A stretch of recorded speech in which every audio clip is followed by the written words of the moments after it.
पाकिस्तान वाले बद हालात उलाड़ो। ताज़ा पाकिस्तान के कोम ستره چاودنه وشوه. پاکستان کې څه روان دي؟ ویډیو خامخا تر اخره وګورئ او د ویډیو آخر کې مو خپل نظر هم را سره کمنټ کې شریک کړئ.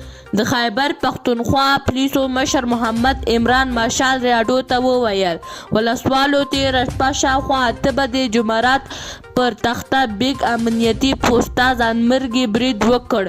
نوموړي ویلي د ولسوالو په ډزو زموږ 2 پولیسان ووژل شول او یو شخصي کس ژوبل شو. دا ټول 4 وسلوال ول. لومړی یې پر امنیتي پوسته ډزې وکړې او لاسي بمونه یې وغورځول او بیا یې پرې ځانمرګي برید وکړ. پولیسو هم پرې ځوابي ډزې وکړې. محمد عمران زیاتوي چې د ځانمرګي بریدګر د بدن غړي د پیښې له ځایه ترلاسه شوي خو نور 3 وسلوال په تېښته بریالي شوي دي.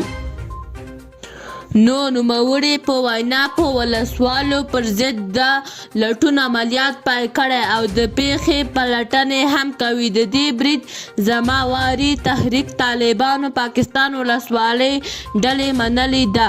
تحریک طالبان پاکستان په دا وروستیو کې پر پولیسو او امنیتي ځواکونو بریدونه زیات کړي دي.